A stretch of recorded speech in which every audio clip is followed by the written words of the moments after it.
All right, so I've spent the day looking at different ways of remaking my videos to make them more popular and, of course, generate more income. And unfortunately, I don't see myself using a standard model. Like, I can generate the content for my videos in a different way. I used to just come up with my own topics and just my own talking points, or I would take the talking point from an article, but now that I realize that it's a lot easier to take my talking points from an artificial intelligence, I think I'm going to start doing that.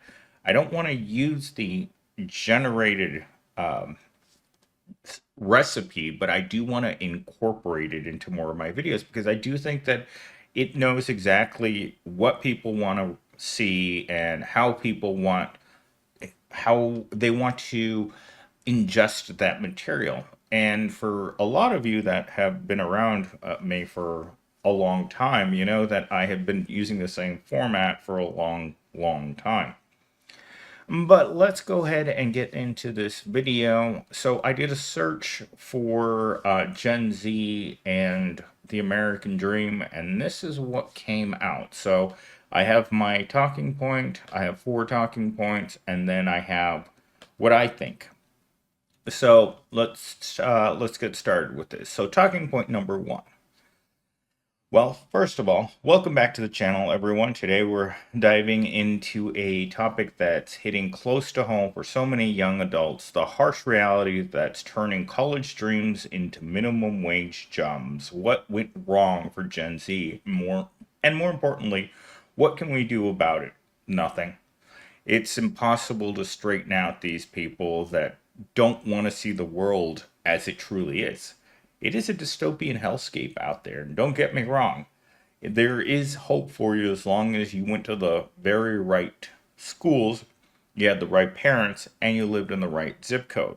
For the rest of it, after college has been an incredible joke. For me, it was out of college, unemployed for the first 2 months. Then I worked at Walmart for the next 2.5 years. And then that shut down, and then I went to go work in a call center, and then it was unemployment and looking for work for many years afterwards. So I think I spent almost 2.5, almost 3 years looking for work during the pandemic, and no one was hiring. So it's a tough world out there, especially with people who don't have any experience. In fact, that's a video that I have lined up for you guys, is how we ended up in a world where entry level jobs are the place where you're going to stay long term. And a video very similar to this will be going up probably towards the end of the week, because I have part one, two, and three of this College Dreams series that I'm going to be talking about. But long term unemployment for people who went to school is going to be a thing that we're all going to have to deal with. Because, as I say in many of my videos, I've applied to thousands of jobs, had double digit interviews, and single digit jobs my entire life. Like, some of these things I don't even count because the job lasted so little that you just kind of showed up and you got fired the next day because they found someone better, or the candidate that they really wanted to hire decided that they were going to take the job after saying they weren't going to take that job. That's actually happened to me a few times. And it's really disheartening, but there's nothing you can do because they wanted to hire that person before you. In fact, my current job, I wasn't the first, second, third, fourth, or fifth person that they wanted to hire. They kept, I kept submitting my application for this job, and they looked at my resume and they saw those liberal arts degrees in there and just said, you know what, we're not interested. We want someone with a STEM degree that's willing to crawl around on their knees and pick up garbage and do all of these horrible things that we're asking them to do, but we're also not going to pay them much. So, of course, the people who would take the job and look at the rosy job description would show up on day one and ask themselves why they had a spray bottle in one hand, and then question why they were there. Desperation was written all over this job, but they didn't want to see it that way. And that's something that hiring managers always seem to neglect to mention is that they're looking for a desperation hire. And that's why the job description looks so rosy, why they don't include the actual salary of the job, why everything is smoke and mirrors about going to a job interview because they're looking to exploit as much as humanly possible. Remember what I've said about anti human resources. This is where the hiring managers hang out, and they're not interested in providing people a, a living wage or a comfortable job or any job security. They're just there to keep bringing in the numbers. Talking point number two. Remember those college brochures? They promised us the world. We were told that a degree was our golden ticket, a guarantee of a stable, high paying job that would set us up for life. But for many in Gen Z, that dream has turned into a nightmare. Not only for them, but it's hurting people a little bit higher. It's hurting millennials, it's hurting Gen X, it's hurting a lot of people because just like myself, ever since I was in kindergarten, I've had every teacher tell me that only losers don't go to college.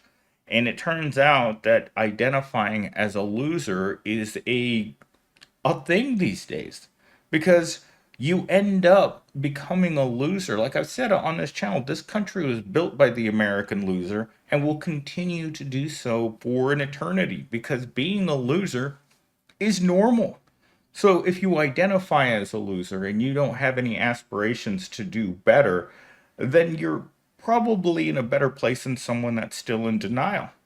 Because the educated poor aren't going to just mysteriously wake up one day and there's going to be great jobs. This country is full of millions upon millions of jobs that Gen Z doesn't want to do because it thinks that they're beneath them.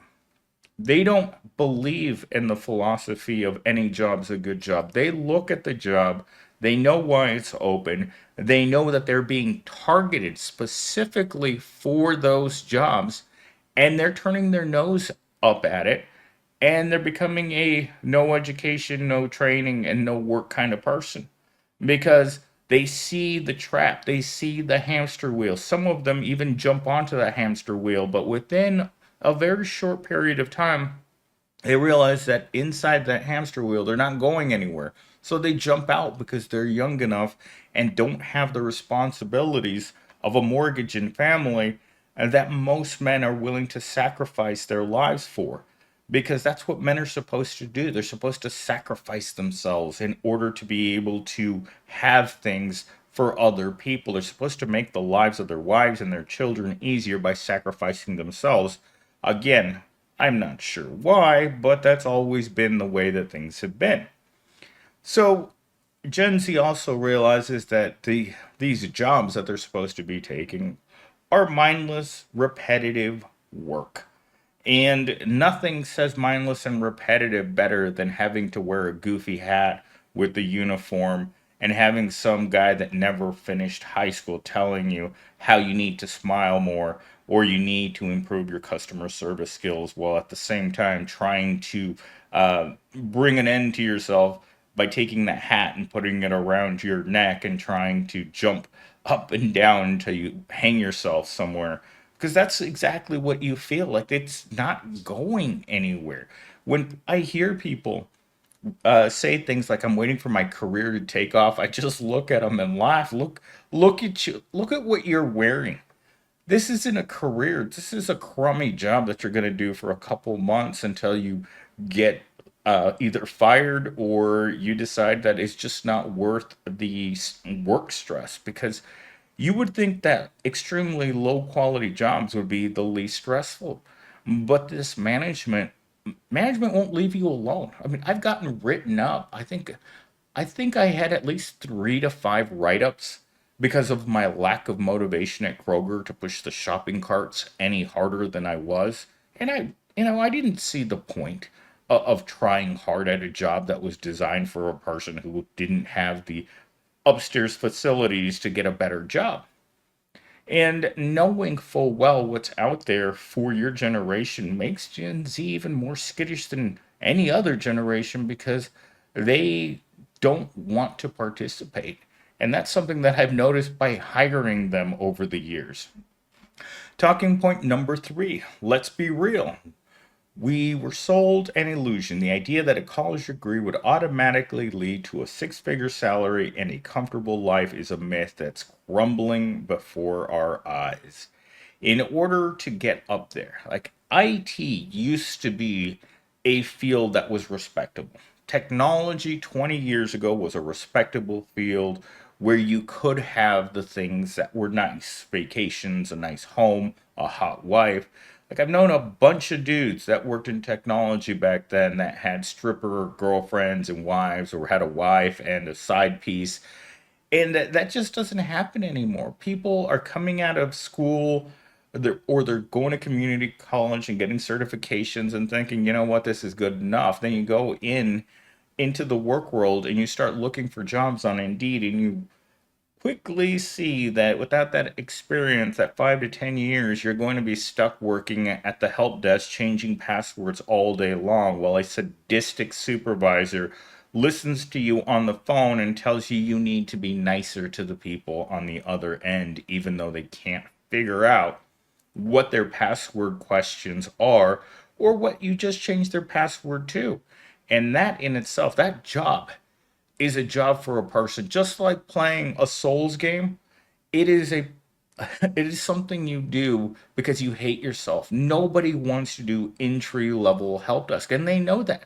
When I worked at Insight, they had a rule that no one could move up in the company. Not that anyone did, but that no one was allowed to move up without spending a year as a phone jockey. In fact, it was so sadistic that the supervisor called the headsets that you had to wear the head cuffs. And I just remember thinking about that he didn't even, blink an eye at how dehumanizing the job was. And every help desk job is the same. You're looking around. Sometimes there's not very young people working at the help desk that have just gotten complacent, right? They stop trying to find a better job because they realize that it's not worth it. You're just going to go to a different plantation if you're looking for another job. And that's something that Gen Z's going to also have to come to the conclusion. Today you're working at Global Mart. The next day you're working at some other version of Evil Corp. It's all the same. Remember, the $15 to $20 bracket is where most of these people are going to stay for life. And it's not fun. It's not something that you want, but it's the reality of things. And I've come to the conclusion that I spent all that time on an education that was never going to be worth a dime. And it sometimes it hurts me because I want to go back to the university and look for the returns department because I want the time back, I want the money back, and I want there to be more truth, more honesty with the universities that offer their underwater basket weaving degrees. Because these degrees, they're not supposed to prepare you for life. They're not job skills. They're for people who need to learn to think critically, compare and contrast. Compare and contrast. That was my entire English literature degree. Have I ever had to compare or contrast or use more than basic math in order to be able to do my job? In fact, today, while I was sitting around in my car, twiddling my thumbs, waiting to go back to Evil Corp tomorrow, I was asking Siri to do my math for me. And we all come from this old school mentality where our teachers used to tell us that you'll never have a calculator in your pocket ever. And now we have an artificial intelligence in our pocket, meaning that most of the education that we got was going to be replaced by technology sooner rather than later. But again, they have to somehow indoctrinate us into believing that hard work pays off. And the people who work the hardest at the bottom, it never pays off for them. As someone who works in a meat packing factory, or is a farmer, or is doing any sort of manual labor outside and getting paid nothing for it, how much hard work has paid off for them? It doesn't. And no one who I work with has a traditional education. That should have told me, that should have been all the red flags that I needed growing up is that everyone in the technology field came from somewhere else. The people with real degrees, the people with the STEM degrees, the science, technology, engineering, and math degrees, would more than likely have a better outcome than the poor people at the liberal arts college. In fact, the business college used to make fun of the liberal arts majors because they were the people that weren't going to make any money. The people working in the business college would spend the rest of their lives exploiting the people who were in the liberal arts college. So, moving on to talking point number 4 and our final talking point for today. Today, more and more college graduates are finding themselves stuck in low paying jobs, struggling to make ends meet, and they're asking, where did it all go wrong? This is one of my favorite quotes from the movie Falling Down. I did everything right, but I'm the bad guy? Yes, you are the bad guy. Because if you're not a person who's going to go to school and then put your head down while you put the fries in the bag, little bro, then you're a person that wasn't indoctrinated enough. You were always meant to be a loser. You just didn't see the signs, including myself. I was always meant to end up being a loser. And the harsh reality is that hurts. But it's true. You can't get it out of the way sometimes. And honesty in the admissions department leads to less sales. When it comes down to it, any place that sells education is sales first, customers last. They need to put those those rear ends in seats.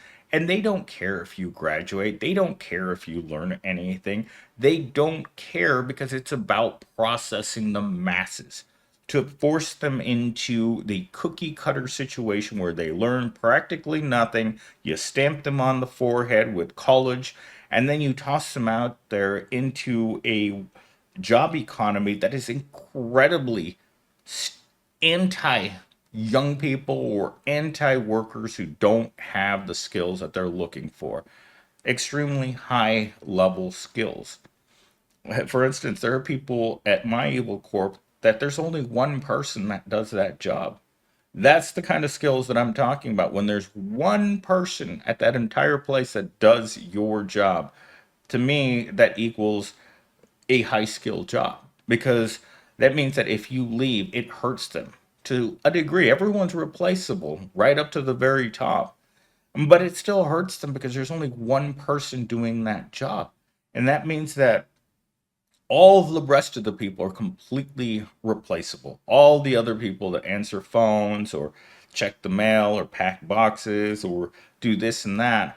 But there's a few people out there that only go from their unicorn jobs to unicorn jobs. And unfortunately, they still get fired. Sometimes they either say the wrong thing, they're getting too expensive. That's something that I don't think it's brought up in the mainstream media enough is that if you've been doing your job for any amount of time and you're starting to get more expensive as you get older and your experience grows, or they simply see a downturn in the economy and they can replace your position with someone who's much cheaper, they will find the reason to get you out of that job regardless. In fact, there's a current situation at my job just like that, where the person outgrew the position and outgrew Evil Corp.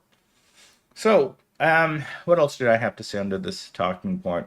Most people aren't college material. If you've ever been on a college campus for any amount of time, you know that Susie Rottencrotch and Johnny Sixpack aren't exactly cosmonaut material. They're more like Big Lots or Wendy's, or even if you're a more attractive person, Target during the day. But they're definitely not people who are thinking outside of the box, people who are going to school because they want to be a doctor. They're more of the bottom level of society. Think the lower deck of the Titanic. That's the kind of people that the 99% are. But we shouldn't punish them for being people. And I've said this in many other videos is that the 99% deserves just as much respect as the 1%. They're still people. They may not be very smart. They may spend most of their money on entertainment. In fact, I had someone say that to me this week, is that most of their money goes into entertainment, whether it's pro ball, pro movies, pro, beer, pro substances, right into Susie Rottencrotch or some other way. Proles aren't good with money. Let's just put it that way. The proletariat, if the proletariat was good with money, we'd have a different society. But the proletariat likes shiny things. The proletariat does things that concern me at times. I mean, sometimes I'll be walking through the Krogers and I'll look at the proletariat and I think to myself, you know what? That person is where they are because of their limited ability to change.